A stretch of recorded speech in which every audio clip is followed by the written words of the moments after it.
அருட்பெருஞ்சோதி அருட்பெருஞ்சோதி தனிப்பெரும் கருணை அருட்பெருஞ்சோதி எல்லா உயிர்களும் இன்புற்று வாழ்க கொல்லா நெறியே குவலயமெல்லாம் ஓங்குக.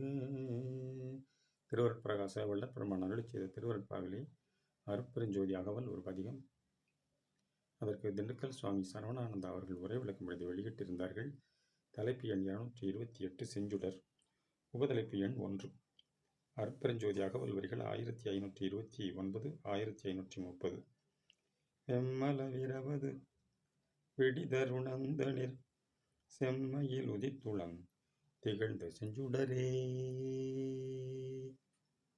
இரவில் நல்ல மழை பொழிந்துவிட்டு வானம் சுத்தமாகி விட்டுள்ளது. நிலம் குளிர்ந்து மெல்லிய பூங்காற்று வீசுகின்றது. பிராதகால அமுத வேளை. இருள் பிரிந்து அருணோதயம் வெளியாகும் நேரம், விடிதருணம். இப்படிப்பட்ட ஒரு புறச்சூழ்நிலை காட்சி.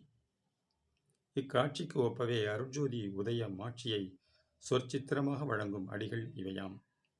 ஆன்மாவாகிய சிற்றணு எப்பொழுதும் பெருஞ்சோதி சக்தியால் சூழப்பட்டே இருக்கின்றது. அந்த சூழ் ஒளி சாதாரணமான ஒளியாக தோன்றாது. வேறு வேறு பொருள்களாக, வேறு வேறு ஆற்றல்களாக, வேறு வேறு தோற்றங்களாக, வேறு வேறு அனுபவங்களாக இருந்து கொண்டிருப்பதால் உண்மை மறைபட்டு கிடக்கின்றதாம். அம்மறைப்பெல்லாம் ஜோதியின் அம்சமே. ஜோதியின் இயல்பு சுடும் தன்மையாம். இச்சுடும் தன்மையே வெம்மை எனப்படுவது. ஆன்மாவானது இந்த வெம்மை செய் மலம் என்னும் கற்பூரத்தால் சூழ்ந்திடப் பெற்று மறைந்து கிடக்கின்றதாம். ஆன்ம பரிபாகமுறாத அபக்குவ நிலையில் சூழ்மறைப்பு அசுத்த பொருளாய் இருக்கின்றதாம். இதனால் வெம்மலச்சூழல் இருள் இரவாக குறிக்கப்படுவதாம். இம்மாயச்சூழலில் பரிபாகம் உரலே நல்ல மழையால் இருளில் குளிர்ந்து பண்பட்டதாகும். பக்குவமடைந்த வேளையே விடிதரணம். அப்போது திருவருளின் செயல், திருவடியின் தோற்றம், உளத்தெளிவு எல்லாம் பூங்காற்றாகவும் அமுத வேளையாகவும் அருணோதய காலமாகவும் வெளியாகின்றனவாம்.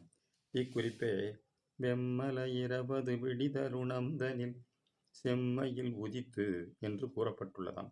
அப்படி தோற்றியுள்ள செஞ்சுடர், அதாவது செவ்வொளி உள்ள உதயசூரியன் உள்ள அம்பரத்தில் அக ஆகாசத்தில் திகழ்கின்றதாகும்.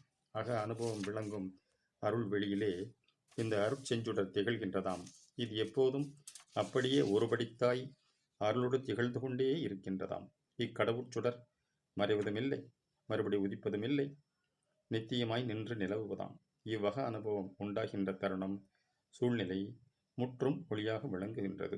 அந்த கடவுட்சுடரை தான் இந்த ஆன்ம அணு என்றும், அதனை சூழ்ந்திருக்கும் ஒளிநிலையே அசுத்த மலமென இருந்தது மாறி சுத்த கற்பூர ஜோதி பொருளாய் விளங்கலாகின்றதாம்.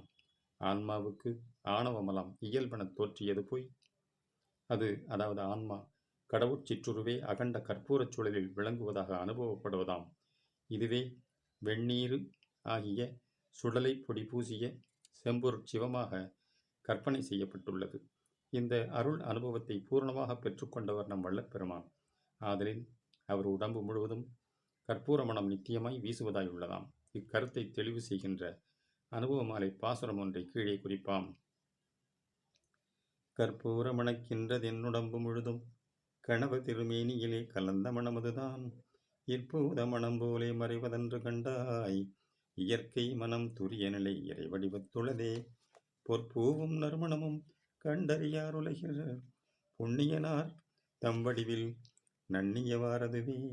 நற்போதி அணிந்த திருவடிவு முற்றும் தோழி நான் கண்டேன் நான் புணர்ந்தேன் நான் அதுவானேனே என்றதால் கடவுட்சுடரின் இயற்கை மனம் கற்பூர மனமே எனவும், அது அருள் அனுபவத்தால் மட்டும் வெளியாகுமே அல்லாது இருளுலகில் மருள்நிலையில் மலச்சூழலாய்த்தான் தோற்றி விளங்கி கொண்டிருப்பதாம். ஆகவே பக்குவமுறும் காலையில் மனிதன் அகத்தே இருள் கடிந்துள்ளத்து எழுகின்ற ஞாயிறு போன்று இந்த செஞ்சுடர் விளங்குகின்றதாம். இந்த செஞ்சுடரை நித்தியமாய் எரிந்து கொண்டிருக்கும் புகையாத கற்பூர சுடர் தீபத்திற்கும் ஒப்பிடுவர். அருட்பெருஞ்சோதி அருட்பெருஞ்சோதி தனிப்பெரும் கருணை அருட்பெரும் ஜோதி தயவு.